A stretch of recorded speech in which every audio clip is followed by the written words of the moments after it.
Bahadurpura police station हुदूद में इस्मत रेजी की कोशिश करने वाले पंडित की गिरफ्तारी। जी हां नाजरीन, पूजा के नाम पर एक लड़की की इस्मत रेजी करने वाले एक पंडित को पुलिस ने गिरफ्तार कर लिया। वह पूजा के नाम पर लड़की को कमरे में लेकर गया और वालिदैन को कमरे से बाहर भेजने के बाद लड़की के साथ बदतमीजी की। बहादुरपुरा पुलिस ने पंडित को गिरफ्तार कर लिया जब लड़की ने चीख व पुकार शुरू कर दी और कमरे से बाहर आकर अपने वालिदैन को इस वाक़े के बारे में बताया। 58 साला बहादुरपुरा हाउसिंग बोर्ड कॉलोनी का रिहायशी को हिरासत में ले लिया गया और इसके खिलाफ एक मुकदमा दर्ज करते हुए मज़ीद तहक़ीक़ात का आगाज़ कर दिया।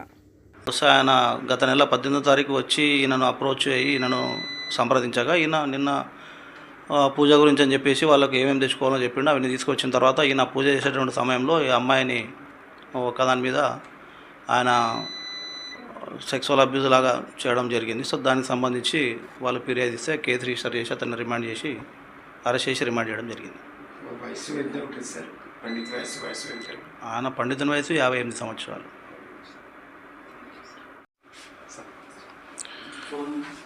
మాకు నిన్నటి రోజున బాధితురాలు పోలీస్ స్టేషన్కి వచ్చేసేసి తన మీద జరిగినటువంటి అత్యాచారం గురించి మాకు ఫిర్యాదు ఇవ్వడం జరిగింది. సో వీళ్ళు ఈ బాధితురాలు ఫ్యామిలీ రామ్కిషోర్ జోషి అని చెప్పేసి అతను ఈ ఆస్ట్రాలజీ తర్వాత దోష నివారణ పూజలు అవి చేస్తూ ఉంటాడు. సో ఈయన గత 20 సంవత్సరాల నుంచి బహదూర్పుర ఏరియాలో హెచ్బి కాలనీలో నివాసం ఉంటాడు. సో వీళ్ళకి